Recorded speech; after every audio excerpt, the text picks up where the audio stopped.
Ozuqshunoslarning tushuntirishicha, navatning galni siliqlashtirib, yurakni tozalash, beoramlikni tugutib, ussizlikni besish, manfiylikni kuchaytirib, xilit paydo qilish, o'pkani siliqlashtirib, yo'talni to'xtatish qatorliq roli bor ekan. Shundaqla navat o'pka qurg'oqlashdan yutilish, balg'amsiz quruq yo'tal, qon aralash balg'am tukurish qatorliqlarga obdan manfaat qiladi ekan. Tibbiy materiallarda ko'rsatilishicha, tövəndəki retseptlar orqali navatning shifoliq rolidan foydalanib, kasal davolig'ini bo'ladi ekan. Birinchi, navat bilan choy damlab ichib berganda badandagi sovuqni ilib, ho'llikni yo'qotadi ekan. Ikkinchi, o'sung, ya'ni xas uruqining shirnisini chiqarib, navat bilan aralashtirib iste'mol qilsa, chosh tushishining oldini oladi ekan. Uchinchi, lachin danadan 10 gram, navatdan 10 gram ilib, so'qib, tasqab, kunda 3 qatim, har qatimda 10 gramdan iste'mol qilib bersa, chosh oqirishning oldini oladi ekan. To'rtinchi, zukam bo'lib yutilib qolganda suluq nashbit va seriq navat tayyorlab, nashbitni navat bilan qo'shib qaynatib, sharbatni ichib bersa, zukam va yutalga manfaat qiladi ekan. Ammo ishchi surib qolganda nashbit iste'mol qilishga bo'lmaydi ekan. Bu xil usulda tayyorlangan sharbatni badan ig'irligi o'lchamidan eshib ketgan bolalarga bek ishkizmaslik yoki shakar miqdorini to'valatib ishkizishi kerak ekan. 5. Buningdan boshqa yana holva etganda, chaqmoq qandning o'rniga navat ishlatganda, sovuqdan bo'lgan bel put og'riqi, börekni sovuq elib ketish, sovuqdan bo'lgan oshqozon uchayning roli ojizlash qatorliq kasalliklarga manfaat qiladi ekan. 6.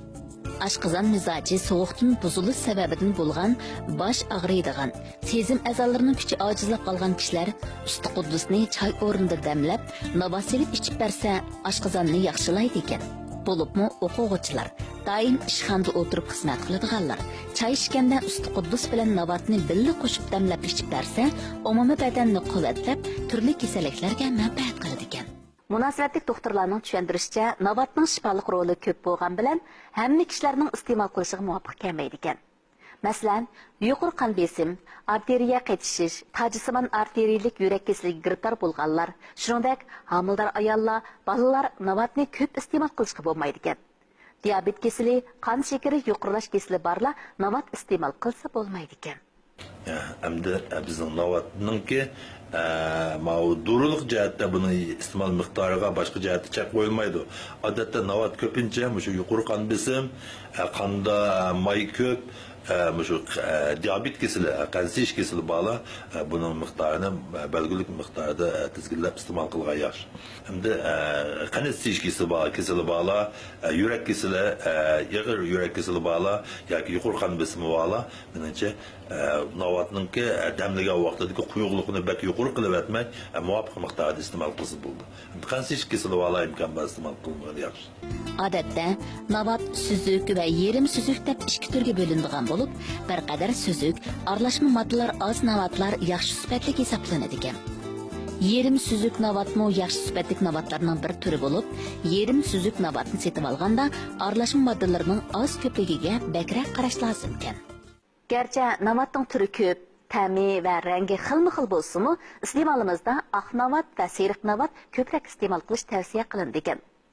Ranglik navatni amal va ko'p iste'mol qilmaslik kerak ekan. Nurg'un kishilar qon besim, qondagi may moddasi yuqorilash sababidan navat iste'mol qilishdan ansiraydi ekan.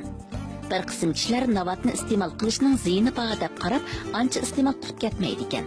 Tibbiy materiallarda ko'rsatilishicha, o'zimizning salomatlik ahvoli va mizoj tamponligiga qarab, navatni muvofiq miqdorda iste'mol qilish hargizmi salomatlikka aks ta'sir etmaydi ekan. Bizning xalqimiz atdiganda o'zini ruhliq, jonliq, bir kunlik kayfiyatini yaxshi tutish uchun atdiganda navat choyi damlab ichish kundalik odatga aylangan. Navatningki shu yurakka bo'lgan, jigarga bo'lgan ta'sirini biz bizning reseptlarimizni ko'rishga bo'ladi. Bu jigar kasallarining, yurak kasallarining to'g'risini cho'qim navat orqali pishiqlashni tashabbus qiladi. Navat odatda xili ko'p shakardan oz miqdordagi navat ishlab chiqarib bo'ldi. Bundaqcha aytgan vaqtida shakarni tiximi saplashgan, tiximi inchikilashgan javhari deyishga bo'ladi. Undan boshqa navat odatda bolalarning, ayollarning, homildorlarning yaxshi uzuqlik hisoblanadi.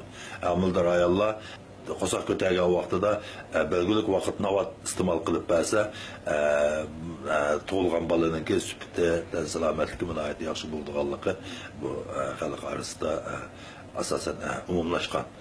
Navatni saqlaganda eng yaxshisi aynak qachiga silib, salqin, havo o'tishib turadigan joyda saqlashimiz. Nam tartib qolmasligiga diqqat qilishimiz lozim. Shunisi esimizda turishi kerakki, navatning saqlash muddati 18 oy bo'lib, saqlash muddatidan eshib ketganda qat'iy iste'mol qilmasligimiz kerak.